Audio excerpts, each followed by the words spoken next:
Tout a commencé dans une baraque à Saint-Nazaire, dans une ville qui avait été bombardée. Nous sommes venus habiter dans une baraque en bois et c'est là que nous avons eu nos premiers contacts avec vraiment le monde ouvrier. C'était près des chantiers navals de Pinouette, la banlieue de Saint-Nazaire, où il y avait un café pour 7 habitants. Et quand les ouvriers recevaient leur paye, leur premier trajet, c'était le café pour payer l'ardoise qui s'était montée pendant le mois. Il y a eu si rapidement des problèmes d'alcoolisme que s'est posée la question d'une entraide et qui a débloqué quelque chose qui a été par la suite la Croix-Bleue. Je pense qu'il est certain que la Croix-Bleue a permis à beaucoup de personnes de mener une vie nouvelle et que ça a donné une sorte de nouveau caractère au quartier tout entier. Dans une petite ville comme Nemours, le foyer apportait comme un souffle nouveau, évoquant une possibilité de réunion fraternelle.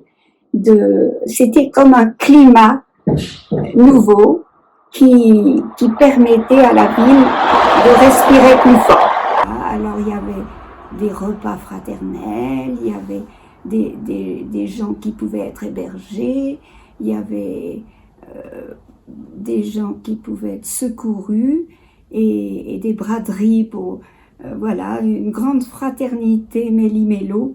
Le peuple savait qu'il y avait à Nemours une maison ouverte et vivante. J'ai le souvenir d'une soirée de Noël. C'était un garçon qui était complètement paumé et il était venu là et sa mère l'avait renvoyé. Il n'avait plus ni feu ni lieu, mais il avait l'adresse d'un père. Et donc Charlie l'a emmené voir son père et ça a été une expérience extraordinaire. Le père l'a accueilli. Et voilà que ce garçon qui était perdu avait retrouvé famille et vie. Il y a eu aussi le cas où j'ai été appelée pour un accouchement. Ça m'avait aussi marqué parce que la femme avait demandé à partager une présence pour le moment de la naissance. Alors la maison verte, c'était une maison qui avait commencé peut-être par avoir des volets verts, mais là c'était une maison au rez-de-chaussée d'un immense immeuble et qui rayonnait en ce sens qu'on pouvait y aller du matin au soir, on pouvait y vivre, on pouvait y vivre des conférences qui parlaient de tous les problèmes actuels, on pouvait partager des espoirs, partager des luttes, et c'était très important.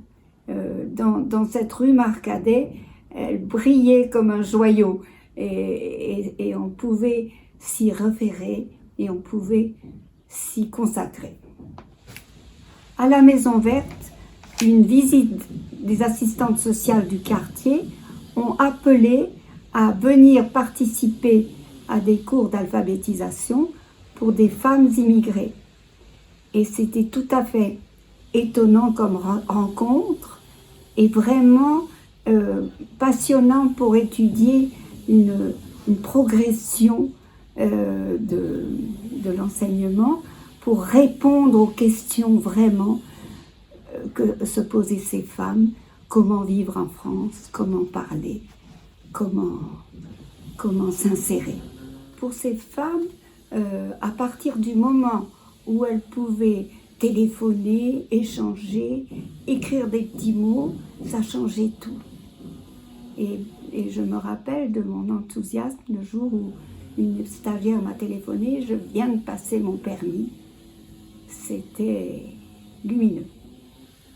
Des épisodes surprenants surgissaient chaque jour. Un soir, on sonne et j'entrouvre la porte et je vois un revolver braqué sur moi. Alors, je recule un peu parce que pour entrer, il y avait 2 marches à descendre. Et l'homme descend à mes côtés et me dit, voilà, je viens ici, j'ai faim, faites-moi quelque chose à manger. Alors j'ai dit, j'ai un peu de riz. Il dit, c'est trop long. Je dis, je vais faire un œuf. Et puis, il s'est installé près du téléphone. Alors j'ai dit, j'ai des téléphones à faire. Il dit, ça fait rien, je suis là. Et puis, il est allé dans le séjour où il y avait mon fils Pierre qui lisait un journal. Il s'est assis en face. Et puis, il est revenu un peu plus tard en disant, je crois que j'ai tué un homme. Et puis, tout d'un coup, il a décidé de partir. Il y avait une réunion de Croix-Bleue. Les gens de la Croix-Bleue ont vu qu'il était armé. Ils étaient un peu interloqués, mais il est parti. Ce que ça m'apporte, c'est qu'il faut être prêt à tout. C'est l'impromptu qui demande à assumer l'impromptu, à rester calme, à ne pas s'affoler. Je me suis rendu compte qu'on n'apportait pas l'évangile comme ça. J'y croyais dur comme fer à ce moment-là. Et puis j'ai lu une parabole des invités à une soirée Croix-Bleue ou une soirée. Et ils m'ont dit, oh là là, dans cette parabole, Jésus invite d'abord les uns, puis il n'invite que les autres comme au rabais. Alors, notre invitation, c'est un peu une invitation au rabais. Alors, en plus, il est dit, contrains-les d'entrer. Alors, si c'est sous la contrainte, on ne veut pas. Donc, je me rendais compte qu'il y avait toute une partie des gens qui refusaient l'évangile, mais est-ce que c'était pas une richesse aussi de pouvoir partager la vie avec des personnes qui n'y croyaient pas?